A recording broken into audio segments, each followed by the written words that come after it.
O Senhor esteja convosco. Ele está no meio de nós. Proclamação do Evangelho de Jesus Cristo segundo Marcos. Glória a vós, Senhor.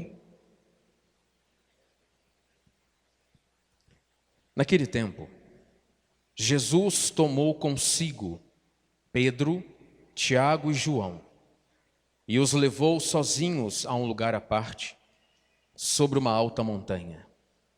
E transfigurou-se diante deles. Suas roupas ficaram brilhantes e tão brancas, como nenhuma lavadeira sobre a terra poderia alvejar.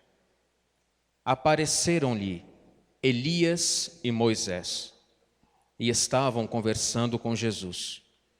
Então Pedro tomou a palavra e disse a Jesus: Mestre, é bom ficarmos aqui. Vamos fazer 3 tendas, uma para ti, outra para Moisés e outra para Elias. Pedro não sabia o que dizer, pois estavam todos com muito medo. Então desceu uma nuvem e os encobriu com sua sombra.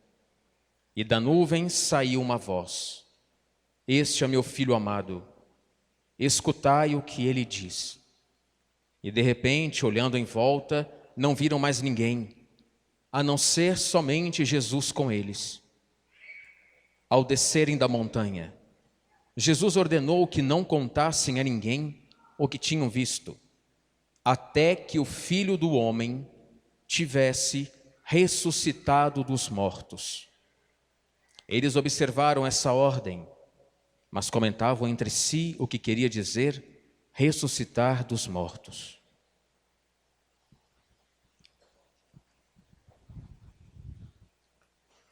Palavra da salvação. Glória a vós, Senhor.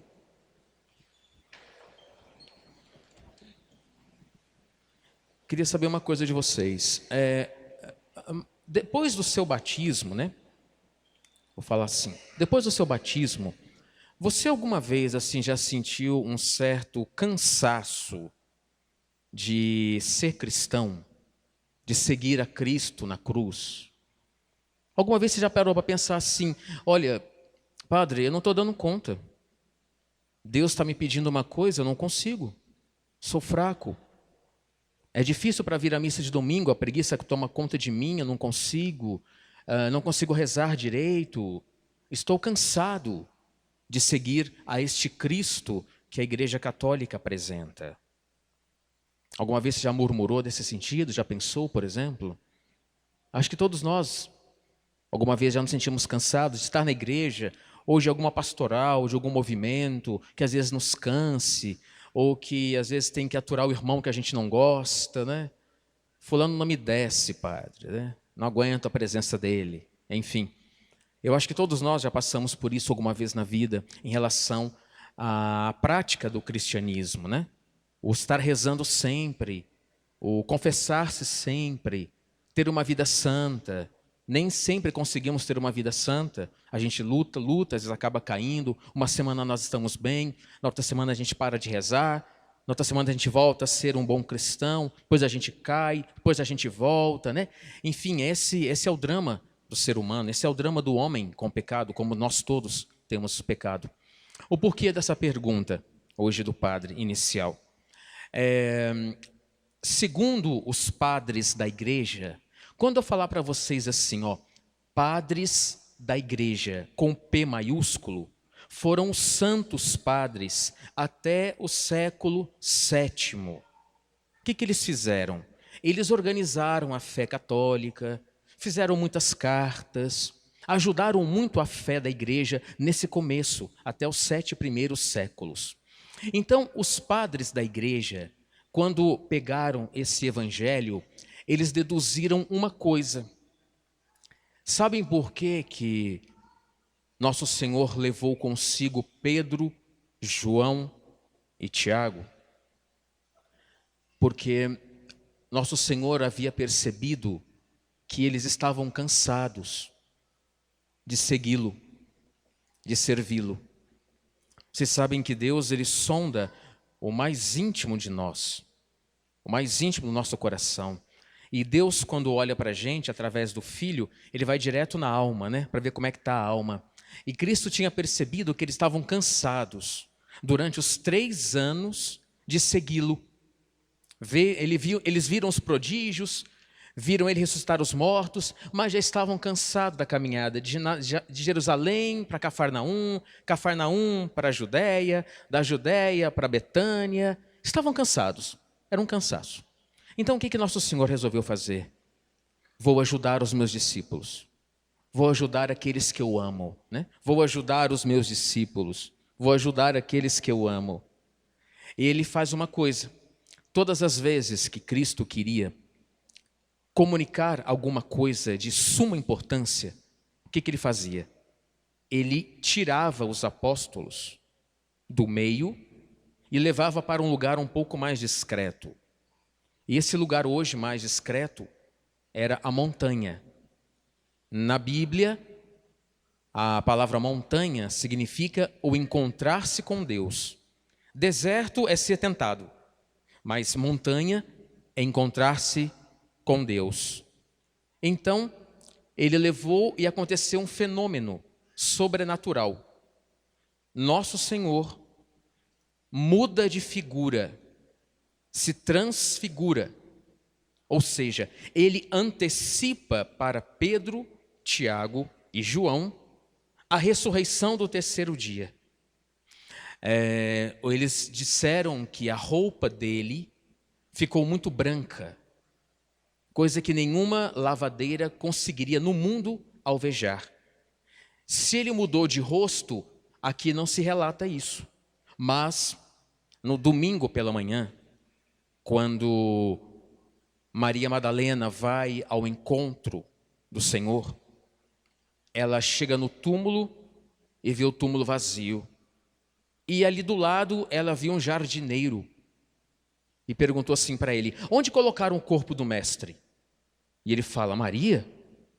Ela responde: Rabi. Pela voz, então, ela reconheceu o mestre. Então, em algum aspecto do rosto de Cristo, no domingo da ressurreição, tinha mudado. Nesse dia de hoje, o que os apóstolos presenciaram foi a mudança das roupas. Ficaram mais brancas do que a neve. E apareceram 2 personagens do Antigo Testamento: Moisés e Elias. Segundo também esses padres da igreja, o que eles conversavam, os 3? Cristo começou a mostrar para Moisés e Elias a Sexta-feira Santa, a paixão. Então os 3 falavam sobre a paixão de Cristo. Por que Cristo está no centro? Moisés representava a lei. Elias representava os profetas. Cristo está acima de toda a lei e de todo o profetismo, porque Ele é Deus. Ele se transfigurou por causa de quê? Como eu disse, para dar aos discípulos uma alegria. Na dificuldade que você passa, na tristeza que o seu coração sente, na depressão, na morte de alguém, na incredulidade da nossa fé, nas traições, numa enfermidade grave que você possa ter, Deus se transfigura na sua frente, para que você não perca a esperança de caminhar e de segui-lo. Não importa se a doença lhe causa uma dor ou não, ou se o outro te machucou, ou se você se decepcionou com uma pessoa muito próxima a você, ao ponto de você falar assim: Padre, eu não aguento mais, é muito sofrimento. Cristo nos mostra no Evangelho de hoje que Ele está conosco, todos os dias da nossa vida. Hoje pela manhã, uma uma pessoa mais nova me abordou, né, e falou assim: Padre, se eu soubesse que o câncer que eu tive fosse me deixar como eu estou hoje, eu pediria para Deus ter me dado ele antes. Ela disse assim para mim: como o câncer me mudou, Padre.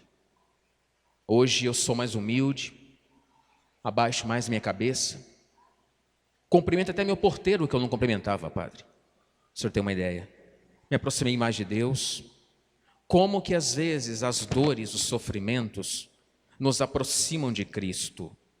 Não é que na hora da dor Cristo desaparece, não. Muito pelo contrário.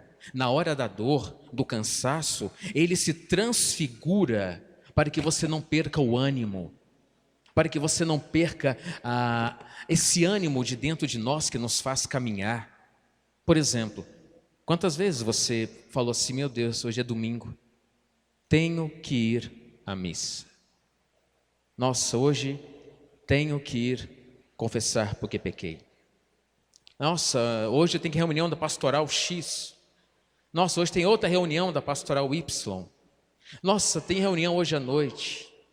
Quantas vezes nós reclamamos do trabalho na igreja, no serviço à igreja, e mal sabemos nós que não é Deus que precisa de nós. Somos nós que precisamos dele.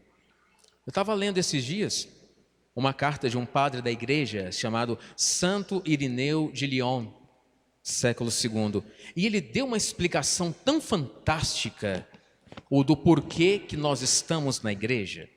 Ele falou assim, Deus, ele é infinitamente bom em si mesmo. Tem poder em si mesmo. Não precisa de nada e nem de ninguém. Mas Ele quis que nós provássemos o seu amor. Ele quis que nós participássemos do seu amor e da sua graça quando a gente entra para a igreja. Olha que interessante.